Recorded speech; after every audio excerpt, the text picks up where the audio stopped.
Magandang umaga mga bata. Ngayon ay tatalakayin na naman natin ang isang bagong aralin sa Filipino. But before we start, gusto ko muna kayong umupo ng matuwid. Don't slouch para hindi kayo antukin. Okay. Now, this morning we will be learning a new lesson. But before that, basahin muna natin ng isang dialogo sa inyong mga screen. Okay, so malapit na ang iyong kaarawan, anak. Ano ang gusto mo sa iyong kaarawan?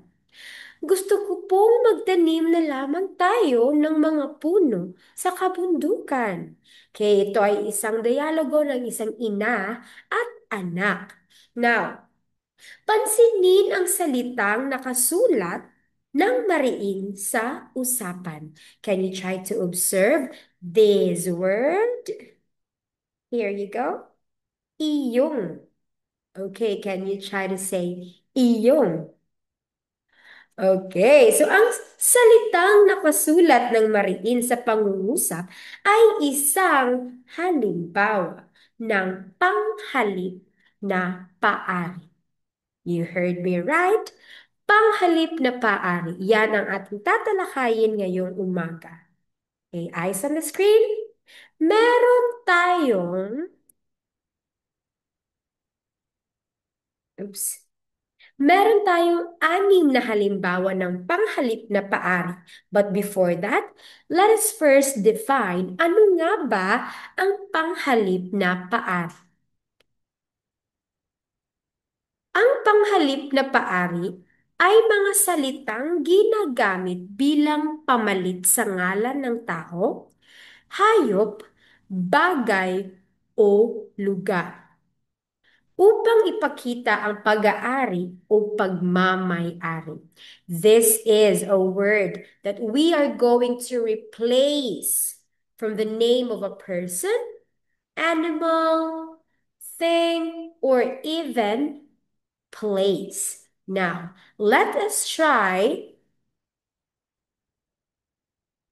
to learn. Ano nga ba ang anim na panghalip na paari na maaari natin gamitin sa isang pangungusap? Ipinapakita din nito kung sino ang nagmamay-ari ng isang bagay o katangian. Panghalip na paari helps us to identify who owns the object or a characteristic. Mga halimbawa ng panghalip na paari. We have here,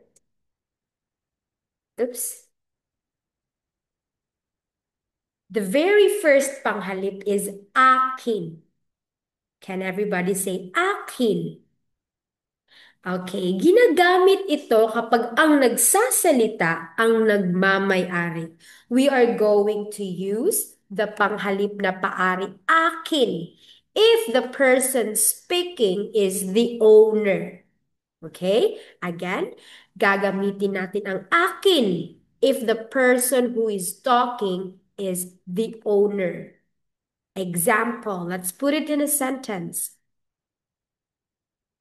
Ito ay aking bag. Okay, it means that this is my bag. This bag is mine. Okay? Akin. Gagamitin natin ang panghalip na paari, akin, kapag ang taong nagsasalita ay siya ang may-ari. Siya ang nag-aari. Okay. That's the first one. Now, the second panghalip is iyo. Iyo. Can you say iyo? Alright. So, ginagamit kapag ang kausap ang nagmamay-ari. We are going to use iyo if the person you are talking to is the owner. Understand? Okay, now let's try to put it in a sentence. Basahin natin ng sabay-sabay ang pangungusap. Ready? Ang lapis na ito ay iyong lapis. Okay, this pencil is yours. Okay, so again, iyo. We are going to use this one if the person you are talking to owns the object. Did you get it? Okay, so the third panghalip is kanya. Kanya. Okay, ginagamit kapag ang pinag-uusapan ang nagmamay-ari. If the one we are talking about is the owner. If you are talking about somebody and they own it, we are going to use kanya. Okay, let's try to put it in a sentence. Ang aklat na ito ay kaniyang aklat. Ang aklat na ito ay kaniyang aklat. Again, kapag gagamitin natin ang panghalip na paari na kanya, gagamitin natin ito kapag ang pinag-uusapan ang nagmamay-ari. Alright, next one.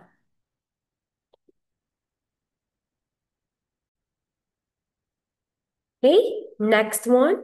Panghalip paari na amin. Ginagamit kapag ang nagsasalita at ang mga kasama niya ang nagmamay-ari. Okay, you are going to use it if the one who is talking and the group of people who you are with also owns the object. Example. Ang bahay na ito ay amin. This house is ours. Okay? Again, if the person who is talking and also the people who you're talking to also owns it, you also use amin. Again, ang panghalip na paaring amin ay ginagamit kapag ang nagsasalita, the person who is talking, at ang mga kasama niya and the people who are with also owns the object or the thing. Next one, inyo. This is used kapag ang kausap at ang mga kasama niya ang nagmamay-ari.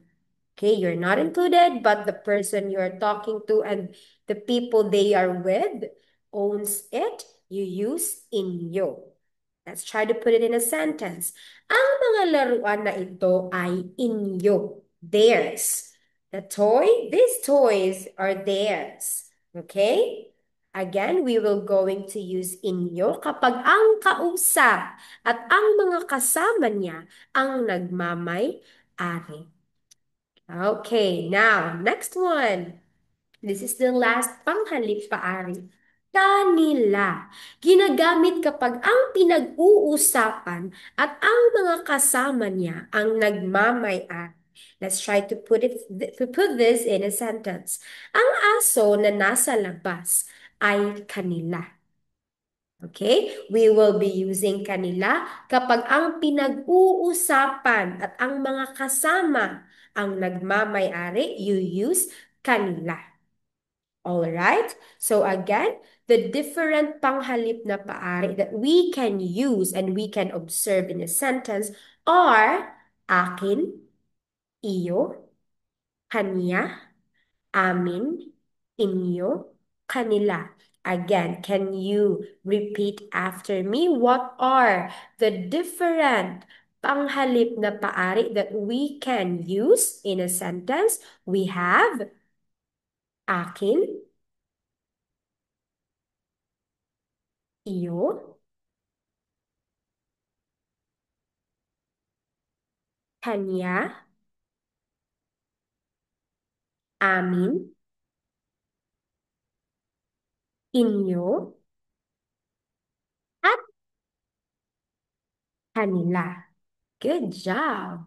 Now, let's try to circle the panghalip na paari used in the sentence. Basahin muna natin bago natin sagutan. Number one, ang malawak na bukirin ay kanila. What do you think is the answer? Ang malawak na bukirin ay kanila. The answer is very good. The panghalip na paari for number one is kanila. Now, number two, basahin natin ang sabay-sabay. Ang inyong proyekto ay maganda. Ang inyong proyekto ay maganda. Ano kaya ang panghalip na paari na ginamit natin sa kalawang pangungusap? It's inyo. Okay, sa ikalawang pangungusap, Ang ginamit nating panghalip na paari ay inyo. Now, let's proceed. Number three, basahin natin na sabay-sabay. Ang lumang damit na ito ay akin. Very good. It's akin. Panghalip na paari for number three, it's akin. Now, number four, amin ang kotse na iyan. Amin ang kotse na iyan. Ano ang ginamit na panghalip na paari? It's amin. Amin. And the last number, kanya ang bestidang pula kanina. Kanya ang bestidang pula kanina. Ano ang ginamit nating panghalip na paari sa number five? The answer is kanya. Very good. So you have identified all panghalip na paari na ginamit natin sa mga pangungusap na nasa inyong mga screen.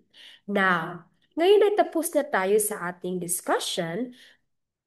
Kindly get your Filipino book, okay? Get your Filipino book. You answer pages 158 to 160. Again, answer pages 158 to 160.